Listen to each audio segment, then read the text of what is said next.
C'est maintenant l'heure du débat entre les deux protagonistes. Les deux débats, un débat libre. Je bois un coup peut-être. Buvez, je veux dire même.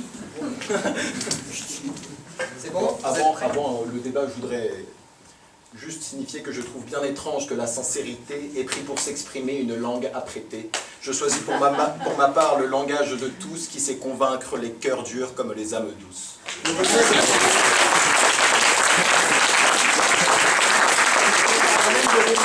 De ce que vous dites. Un peu comme toi, enfin le long, mais vous, pardon. C'est parti, je vais donner le premier mot à Maître Assis, qui vient de parler. C'était Je tiens d'abord à rappeler que Alceste n'est pas méchant. C'est un homme bon, je l'ai dit, et je le pense sincèrement, mais surtout, c'est un homme qui a peur. Il a peur pourquoi? À cause de l'incertitude. L'incertitude, c'est la clé de voûte, finalement, de la mentalité d'Alceste. Du coup, ça ne tient pas. C'est plus que votre clé de doute. La clé de doute. Joli lapsus. C'est entre la clé de voûte et la clé de doute. C'est ça. Ça ne tient pas. Je peux poursuivre ou... Merci bien. Poursuivez. Car du coup, dans un monde où tout le monde ment, tout le monde se fait des compliments quand on se voit, on se salue, on se fait des grands sourires, et dès que l'autre a le dos tourné, on y casse du sucre et on crache dessus. L'incertitude est forcément partout. Et c'est vraiment dans ce rapport avec les autres qu'Alceste est dans l'incertitude. Et dans le rapport, forcément, puisque on ne sait pas ce que pensent les autres, dans le rapport avec soi. Puisqu'on ne peut pas, dans ce monde, se construire soi-même si l'on ne sait pas ce que pensent vraiment les autres. La réponse, s'il vous plaît. C'est un débat. Hein. Oui. C'est quand même le misanthrope. Vous nous en faites presque un philanthrope. Ne trouvez-vous pas que ça ne tient pas? Lui-même est hypocrite, puisqu'il joue la haine alors que vous nous dites qu'il aime les hommes. Il est méchant, il ment, ne serait-ce que pour ça qu'il est méchant. Il ne joue pas la haine. Si, il joue la haine. Il ne joue pas la haine, il est honnête. Bah non, puisque vous nous avez dit qu'il aimait les hommes. Oui, il aime les hommes, mais c'est pour cela qu'il est honnête. Pour que tous le soient et que tous s'améliorent et qu'il soit finalement... et que l'humanité atteigne son apogée. Et c'est en quittant les hommes que vous les sauvez. Là, pour sauver Alceste, vous vous apprêtez à quitter la scène.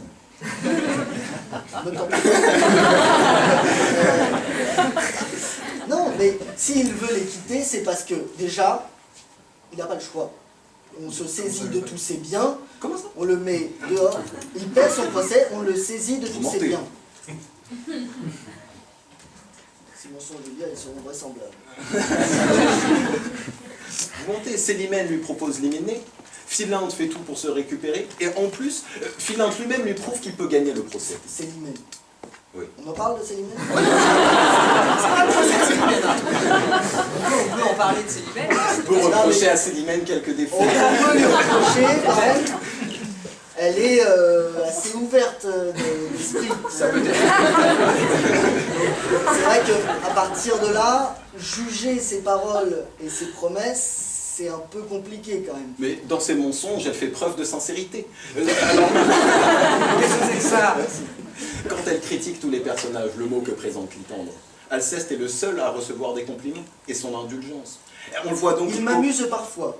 C'est tout le compliment qu'il obtient. C'est beaucoup. C'est vrai que c'est beaucoup. Par rapport à tout ce qu'il y a, c'est beaucoup. Mais en fait, le problème du misanthrope, enfin d'Alceste, puisqu'il n'est pas le misanthrope, c'est qu'il manque de lucidité. Et du coup, il donne le malheur à tout le monde juste par égoïsme. Moi, je ne vois rien, du coup, on va tout changer. Il n'est pas là pour le bonheur des hommes, il n'est pas là pour les progresser, il est juste là pour se faire exister. En cela, il n'est pas défendable. Moi, je pense que il est le seul à prôner la sincérité et que les hommes mentent, en fait. Dans leur rapport, les hommes se mentent entre eux et c'est impossible, finalement, d'avoir un échange correct avec des gens qui se mentent entre eux. Mais vous parlez de vérité, mais c'est encore une fois la question de la lucidité. Les gens voient la vérité. Philinte sait ce que pense Célimène. Juste, on ne se le dit pas parce que c'était les mœurs du temps. Enfin, d'ailleurs, les mœurs du temps, Alceste se trompe de combat. L'hypocrisie n'a pas disparu. Et c'est surtout pas lui qui, en disparaissant, ne ferait disparaître l'hypocrisie. Vous le trouvez cohérent? Non. Vous êtes sûr? Non, vous dis-je, on devrait châtier sans pitié ce commerce honteux de semblant d'amitié. Je veux que l'on soit homme, et qu'en toute rencontre, le fond de notre cœur dans nos discours se montre. Que ce soit lui qui parle, et que nos sentiments ne se masquent jamais sous de vains compliments. Mais il est bien des endroits où la pleine franchise deviendrait ridicule et serait peu permise. Et n'en déplaise à votre austère honneur, il est bon de cacher ce qu'on a dans le cœur. Serait-il à propos et de la bienséance de dire à 1000 gens tout ce que d'eux l'on pense? Et quand on a quelqu'un qu'on hait ou qui déplaît, lui doit-on déclarer la chose comme elle l'est? Oui. Quoi? Vous iriez dire à la vieille Émilie qu'à son âge il sied mal de faire la jolie et que le blanc qu'elle a scandalise chacun? À Dorilla qu'il est trop important et qu'il n'est à la cour oreille qu'il ne lasse à compter sa bravoure et l'éclat de sa race? Fort bien. Vous vous moquez. Vous vous moquez, si bien que vous perdez toute sincérité. Voyez l'honnêteté et gardez-la pour vous. N'imposez pas aux hommes votre sombre courroux. Ouh. Alors, je pense que le vrai problème réside sur la lâcheté des hommes. Alors que Alceste a le courage de dire ce qu'il pense, parce que dans cette société c'est un véritable courage. Les autres, finalement, préfèrent se réfugier derrière des masques de palabres et en laissant Alceste lui-même, comme je l'ai prouvé, se cache derrière un masque. C'est juste le masque où il a le moins de courage à avoir. Parce que s'il voulait jouer le grand chevalier, il faudrait qu'il tienne le cheval, l'arme, la galanterie. Il n'est pas doué en galanterie. Hein. Enfin, on le voit bien dans les 5 actes, j'espère que vous avez lu la pièce. Il n'est en rien sincère.